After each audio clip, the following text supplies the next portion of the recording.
eu sou o Bruno Maroni e você está ouvindo um trecho de Praticando o Caminho, de John Mark Comer. Formação espiritual não é algo cristão. Eis a primeira coisa que você precisa entender sobre a formação espiritual, e é fundamental compreender isso. A formação espiritual não é algo cristão, é algo humano. Ser humano é mudar constantemente, quer sejamos religiosos, quer não. Crescemos, evoluímos, desmoronamos e voltamos a juntar nossos cacos. Não há como escapar. A natureza da alma humana é dinâmica e não estática. É por isso que em casamentos mostramos fotos constrangedoras da época da adolescência e porque em funerais mostramos fotos do casamento. Todo mundo fica fascinado com esse processo de mudança. Correndo o risco de me tornar repetitivo, a pergunta não é: você está sendo formado? E sim, em quem ou em que você está sendo formado? Quem somos, quer para o bem, quer para o mal, é tudo resultado da formação espiritual. Costumo ouvir pessoas afirmarem que estão se interessando por formação espiritual. O que elas geralmente querem dizer é que estão começando a praticar disciplinas espirituais, a ler livros e possivelmente a trabalhar o que aprenderam nas sessões de terapia. Tudo muito bom. No entanto, para que fique claro, você vem sendo formado espiritualmente desde antes de sair do ventre de sua mãe. Isso acontece com todos nós. A formação espiritual acontece com todos, estejam eles afim ou não. Madre Teresa foi um produto de formação espiritual, assim como Hitler. Gandhi foi formado espiritualmente, bem como Mao Tse-tung. A mesma coisa se deu com Michelle Obama, Lady Gaga, Brené Brown ou Volodymyr Zelensky.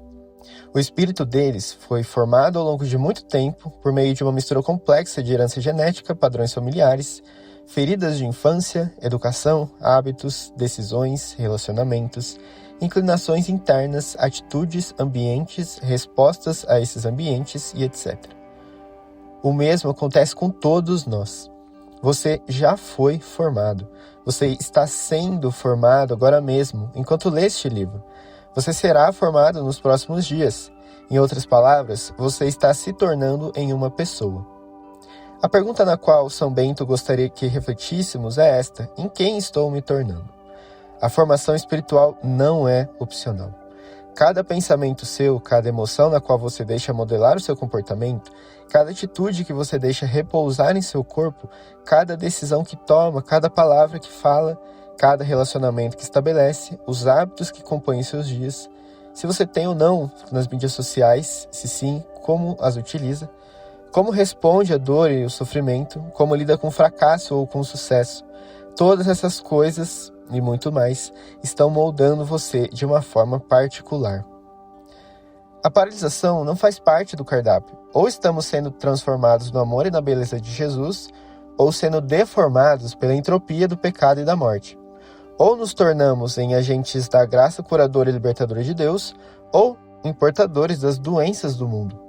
Acreditar no contrário é uma ilusão. Não pensar no assunto é flertar perigosamente com o desperdício da vida. Escrevendo sobre o inferno, C.S. Lewis afirmou que todos nós estamos em uma trajetória para a vida ou para a morte. Quanto mais seguimos essa trajetória, mais pronunciado o seu efeito se torna sobre nós. Lewis nos ensinou que estamos nos tornando horrorosos imortais ou eternos esplendorosos. Willard argumentou que a morte apenas sela a trajetória da estrada, ou do caminho que escolhemos na vida. Está claro que algumas pessoas vivem no inferno já agora, enquanto outras vivem em uma espécie de paraíso na Terra.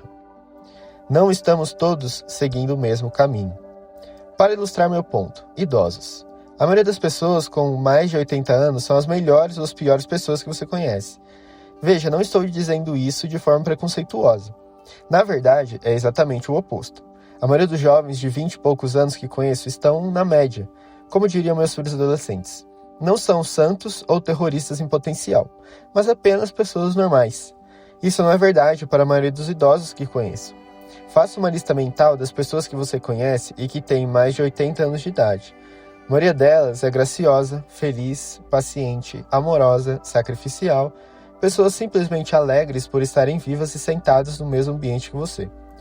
Ou são o contrário, são as pessoas mais amargas, manipuladoras e rancorosas que você conhece, derramando veneno emocional em seus familiares ou deleitando-se com a dor dos outros.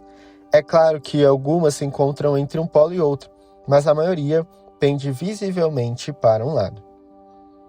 A razão para isso é que esses idosos passaram quase um século se transformando em determinada pessoa, ou seja, sendo formados, por meio de uma estranha e invisível reação química entre hábitos, mentalidade e atitudes escolhidas, circunstâncias de vida, sofrimentos, sucessos, fracassos e acontecimentos aleatórios, eles se tornaram quem são. Isso é formação espiritual. Continue lendo Praticando o Caminho, publicado pela Purpose Paper e Thomas Nelson Brasil.